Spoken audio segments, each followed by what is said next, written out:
सुंदर वर्णन केलेलं आहे.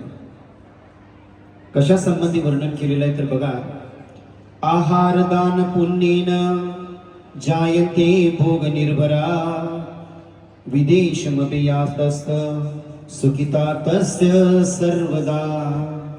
अभीति दान पुण्येन जायते भववर्जिता महासंकटयातोपि निरुपद्रव विग्रहा. किती सुंदर वर्णन केलंय बघा. इधर आचार्य सांगतात की भक्ति पूर्वक जिनेंद्र भगवान की अर्चना करने से अतिशय लाभों को प्राप्त होता है. आहार दानाच्या पुण्यानं जीव भोग निर्भर होता है, अर्थात सब प्रकार के भोग को प्राप्त करता है. यह जीव परदेश में भी जाकर पुण्य प्राप्त करता है. अभयदान के पुण्य से यह जीव निर्भय होता है, भारी संकट से भी बाहर पड़ता है.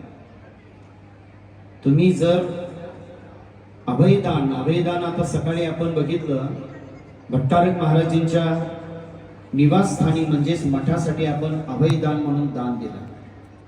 मुनी गुंफा बांधला, राहायसाठी लोकांना निवास बांधला, गोरगरिबांना जर निवास बांधून दिला तर याच्यामधून काय होतंय, कितीही भारी संकट आमच्यावरती जीवनात आलं, डॉक्टर सांगितले की तिसऱ्या स्टेजला आहे, काही हरकत नाही, तुम्ही जे जीवनात पुण्य केलंय ते पुण्य तुमचं पाठ सोडत नाही, लक्षात ठेवायचं.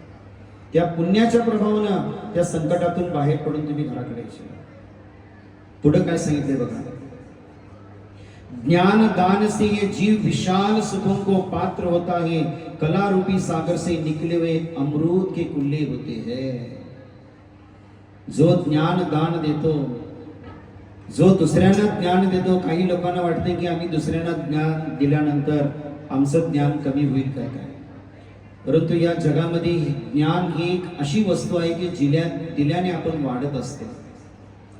पुढे सांगितले कि जो मनुष्य रात्रि में आहार का त्याग करता है वह सब प्रकार के आरंभ में प्रवृत्त रहने पर सुखदायी गति को प्राप्त होता है. एक सांगतो तुम्हाला, आम्ही इकडे पुण्य करायचं आणि रात्री जर भोजन करत असाल, या विषयी मी ज्या वेळेला षटखंडागमचा स्वाध्याय करत होतो, अजून चालू आहे, अजून संपलेलं नाही, आता 6वं पुस्तक चालू आहे.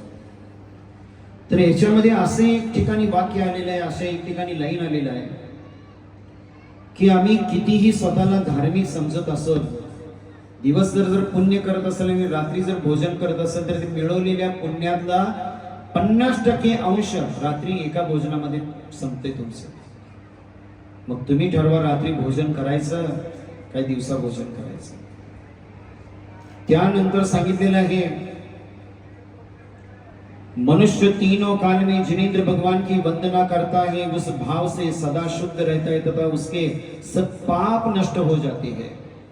जो कोणी त्रिकाल दर्शन भगवंतांचं करतो, सर्व प्रकारचं पाप नाश होतंय. पुढे आता बघा किती महत्वाचं सांगितलेलं आहे, पृथ्वी तथा जल में उत्पन्न होने वाले सुगंधित फूले से अगर जिनेंद्र भगवान की हम पूजा करते हैं तो पुष्पक विमान में ये जीव जन्म लेता है. इकडे एका साइडला सांगतात की फूल चढवू नका, फुलात दोष आहे. हे मी म्हणत नाही, हे पद्मपुराण मध्ये आचार्य रविसेन महाराजांनी म्हटलेलं आहे. आचार्य रविसेन यांनी 32व्या स्वर्गामध्ये 32व्या भागामध्ये इथं म्हटलेलं आहे. काय म्हटलेले आहे, जो पृथ्वी म्हणजे जमिनीवरचे फूल आणि जो जल में जलामध्ये असणारे फूल भगवंतांना जो चढवतो, जिनेंद्र भगवान की अर्चा करता है वो पुष्पक विमान को प्राप्त करता है. जो अतिशय निर्मल भाव रूप फूलों से जिनेंद्र की पूजा करता है वो लोगों के द्वारा पूजनीय अत्यंत सुंदर होता है. भाव भक्तीने तुम्ही पूजा करा, सुगंधित फुलांना पूजा करा, तितकंच तुम्हाला लोक मानतील. जो बुद्धिमान चंदन तथा काला गुरु आदि से उत्पन्न धूप जिनेंद्र भगवान के लिए चढ़ाता है वो मनोज्ञ देव होता है. मनाला हरण करणारा देव म्हणून उत्पन्न येतो कोण, जो जिनेंद्र भगवंताची धूप देवून पूजा करतो, धूप चढवायला पाहिजे. त्यानंतर सांगितलेलं आहे जो जिन मंदिर में शुभ भाव से दीप दान करता है स्वर्ग में दैदीप्यमान शरीर धारण करता है. खोबऱ्याच्या तुकड्याला गंध लावून कधी दीप होत नाही, लक्षात ठेवा. दीप तर दीपच चढवायला पाहिजे भगवंतांच्या चरणामध्ये. जो मनुष्य छत्र, चामर, फन्नूस, पताका तथा दर्पण आदि के द्वारा जिन मंदिर को विभूषित करता है आश्चर्यकारक लक्ष्मी को प्राप्त होता है. जो 8 प्रातिहारे भगवंतांना चढवतो तो आश्चर्यकारक त्याला लक्ष्मी मिळते. जो मनुष्य सुगंधि से दिशाओं से व्याप्त करने वाले गंध से जिन भगवान का लेपन करता है वह सुगंधि से युक्त स्त्रियों को आनंद देने वाला प्रिय पुरुष होता है. संसारात देखील तो उत्तम पुरुष म्हणून राहतो. जो मनुष्य सुगंधित जल से जिनेंद्र भगवान का अभिषेक करता है वह जहां जहां उत्पन्न होता है वहां वहां अभिषेक को प्राप्त होता है. भगवंतांचा नित्य अभिषेक केल्यानंतर एक दिवस आमचा पण अभिषेक होतो. अर्थात अर्घत परमिष्ठीच्या श्रेणीमध्ये आम्ही देखील जाऊन बसतो. जो दूध के धारा से जिन भगवान का अभिषेक करता है वो दूध के समान धवल विमान में उत्तम कांति का धारक होता है. जो भगवंतांचा दुधाने अभिषेक करतो धवल विमानात त्याचा जन्म होतो. जो दही के कलशों से भगवान का अभिषेक करता है दही के समान फर्श वाले स्वर्ग में उत्पन्न होता है. जो घी से जिन देव का अभिषेक करता है, घी म्हणजे तूप, तुपानं जो भगवंतांचा अभिषेक करताय त्याचं जीवन कांतिमय द्वितीय आणि प्रभावाने युक्त होऊन विमानाचा तो स्वामी होतो. स्वर्गामध्ये त्याचा जन्म होतो. पुराण में सुना है कि अभिषेक के प्रभाव से अनंत वीर आदि अनेक विद्वज्जन स्वर्ग की भूमि से अभिषेक को प्राप्त हुए. आदिनाथ भगवंतांचे पुत्र अनंत वीर आदिनाथ भगवंतांच्या आधी मोक्षाला गेले. ते देखील घीनं हे दुधानं सुगंधी जलानं अभिषेक करत होते असे इथं सांगितलेलं आहे. त्याचप्रमाणे जिन मंदिर में विद्वज्जन स्वर्ग की भूमि के अभिषेक को प्राप्त होते. जो मनुष्य भक्ति पूर्वक जिन मंदिर में रंगावली म्हणजे मंदिर रंगवून देणं, मंदिरातलं डेकोरेशन करणं, रंगावली का आदि उपहार चढ़ाता है उत्तम हृदय का धारक होकर परम विभूति और आरोग्य को प्राप्त होता है. उत्तम आरोग्य जर तुम्हाला प्राप्त करायचं असेल तर जिन मंदिरामध्ये ही सगळ्या वस्तू भेट करत जावा. जो जिन मंदिर में, आता इथं आलं बघा महत्वाचं, ध्यान देऊ नका.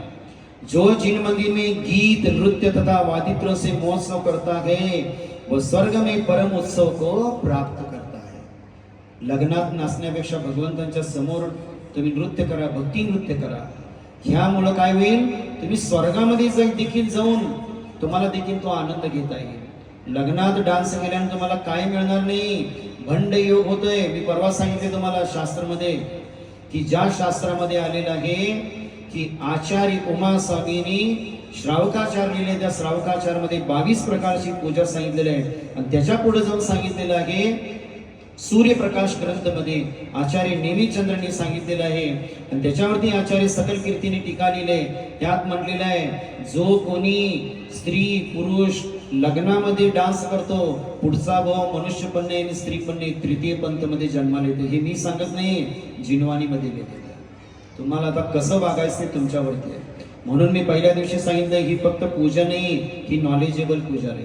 काहीतरी तुम्ही जाताना घेऊन जावा इथं, ही माझी अपेक्षा आहे. पुढे सांगतात जो जिन मंदिर बनवाता है उस सुचेता को भोगोत्सव वर्णन होता है. सुचेता को जिन मंदिर, बघा कोण जिन मंदिर बनवतो, जिन प्रतिमा बसवतो तो शीघ्र म्हणजे लवकरात लवकर भावामध्ये सुर असुरांकडून उत्तम सुख प्राप्त करून घेतो. जिन मंदिर बनवणं फार जबरदस्त फल आहे. जिन चैत्यालयामध्ये एक प्रतिमा देणं त्याच्यापेक्षा जास्त फल मोठं आहे. तीनों कालों में तीनों लोक में व्रत ज्ञान तप और दान के द्वारा मनुष्य को जो पुण्य कर्म संचित होते वे भावपूर्वक एक प्रतिमा के बनवाने से उत्पन्न हुए पुण्य की बराबर हो सकते. बघा तुम्ही जिन मंदिरामध्ये भले 3 इंच 5 इंच 7 इंच 9 इंच, धवलामध्ये हा विषय आलेला आहे की जो मनुष्य कोथिंबीरच्या पाना एवढं मंदिर बनवतो त्याच्यामध्ये राळे म्हणजे हे मोहरी एवढं जरी प्रतिमा ठेवतो त्या जीवाला इतकं पुण्य लागतंय की जितके लोक त्या प्रतिमाचं दर्शन करतील तुम्ही ह्या भावामध्ये मनुष्य जन्म जरी तुमचा संपला, तुम्ही पुढच्या भावामध्ये गेला असेल तरी हे पुण्य तुमचं पाठ सोडत नाही. जेवढे लोक त्या भगवंतांचं प्रतिमाचं दर्शन करतील, जेवढं पुण्य त्यांना लागते, त्यांच्या पुण्यातलं 1/6 पुण्य तुमच्या पुण्यामध्ये ट्रान्सफर होतोय. आणि हे कधीपर्यंत होतंय? जोपर्यंत तुमचा आत्मा परमात्मा होत नाही तोपर्यंत तुमचं हे पाठ सोडत नाही, असं जिनवानीमध्ये आलेलं आहे. किती व्यवस्थित आणि उत्तम आपल्या आचार्याने हे सगळं लिहून ठेवलेलं आहे. आता सगळ्यात महत्वाचा विषय इथं पुढे आलेला आहे. चक्रवर्ती आदि का पद पाकर उसको उपभोग करता है कौन? जिन प्रतिमा बनवणारे व्यक्ती. आता बघा, या ठिकाणी जिन मंदिरात दर्शनला जावा जावा सांगतात, महाराज सांगतात, विद्वान लोक सांगतात. त्याचं फल काय आहे ते बघा. जो मनुष्य जिन प्रतिमा का दर्शन का चिंतन करता है वह बेला का, जो उद्यम का अभिलाषा है वो तेला का, और जो जाने का आरंभ करते वो चौला का पुण्य प्राप्त करता है. ध्यान देऊन ऐका या शब्दाकडे. ज्या व्यक्तीला वाटते की मी आज जिन मंदिरामध्ये दर्शनला जावं, अशा लोकांना 2 उपवासाचं फळ मिळते. ध्यान देऊन ऐका. ज्या लोकांनी मंदिराला तर जायला चालू केले, रस्त्यात आहेत, अजून गेलेले नाहीत, तोपर्यंत 3 उपवासाचं फळ. उपवास न करता दिवसभर तुम्ही खावा, 3 टाइम खावा, तरी काय झालं? जायचं मनामध्ये भाव आलं, 2 दर्शनचं फळ. रस्त्यामध्ये गेलाय, 3 दर्शनचं फळ. आणि काय सांगितलंय बघा, पुढे सांगितलंय जाने का आरंभ, मंदिरच्या अगदी आता जाणार आहे तर तिथे 4 उपवासाचं फळ सांगितलेलं आहे. त्यानंतर मंदिर के पहुंचते ही है ना वह 5 उपवास का फल पाता है और पहुंचकर ध्यान लगाता है. मंदिरात अजून गेला नाही तुम्ही, परंतु तुमच्या ध्यानात सारखं चिंतन आहे की मी पार्श्वनाथ भगवंतांचं दर्शन करणार आहे, मी आदिनाथ भगवंतांचं दर्शन करणार आहे, फक्त भाव चाललेला आहे. तर हे भाव करत असताना 12 उपवासाचं फळ मिळते. आणि मंदिराच्या अंगणमध्ये गेल्यानंतर 15 उपवासाचं फळ मिळते. मंदिराचं लांबून दर्शन केला 1 महिन्याचं फळ मिळते. त्यानंतर प्रवेश करणार आहे अजून 6 महिन्याचं फळ मिळते. दारात तुम्ही उभा आहे, वर्षाचं फळ मिळते. भगवंतांच्या जिन मंदिरला प्रदक्षिणा देताय, 100 उपवासाचं फळ मिळते. भगवंतांच्या मुख दर्शन करताय, 1000 उपवासाचं फळ मिळते. आणि भगवंतांचं जाऊन तुम्ही स्तुती जर करताय तर अनंत उपवासाचं फळ मिळते. मग मला सांगा, तुम्ही मंदिरला जाणार का जात नाही तुम्ही मंदिरला? ध्यान द्या, हे मानव जन्म फार दुर्लभ आहे. तुम्ही जोपर्यंत स्वाध्याय करणार नाही तोपर्यंत काय ह्याची किंमत कळणार? त्या बेडवरती पडलेल्या माणसाला जाऊन विचारा जावा, जीवनात तू अजून काय करायची इच्छा आहे? तर तो सांगेल की मी जीवनात मंदिरला गेलो नाही, मला भगवंतांचं दर्शन झालं नाही. ज्या वेळेला तुमच्या आयुष्यामध्ये हात पाय सगळं चांगलं होतं त्यावेळेला मंदिरला गेला नाही, महाराजांना आहार दिला नाही, दान धर्म केला नाही, दान करत असताना दुसऱ्यांना नावं ठेवला, दान देऊ नको म्हटला, अंतराय कर्माचा तुम्हाला बंद झाला. त्याचप्रमाणे आचार्य सांगतात की यथार्थ में जिन भक्ति से कुछ बढ़कर कुछ भी नहीं है. जिनेंद्र भगवंतांपेक्षा जगामध्ये कोणीही आम्हाला तारून नेणार नाही. म्हणून बघतोय आपण, जिनेर भक्तीर जिनेर भक्तीर जिनेर भक्तीर दिने दिने सदा मेस्तू सदा मेस्तू सदा मेस्तू भवे भवे. हे भगवान, माझा कधीही मानव जन्म झाला तर मला भावाभावामध्ये तुमचं दर्शन होऊ दे. एवढंच या ठिकाणी बोलून मी थांबतो. बोले पार्श्वनाथ भगवान की.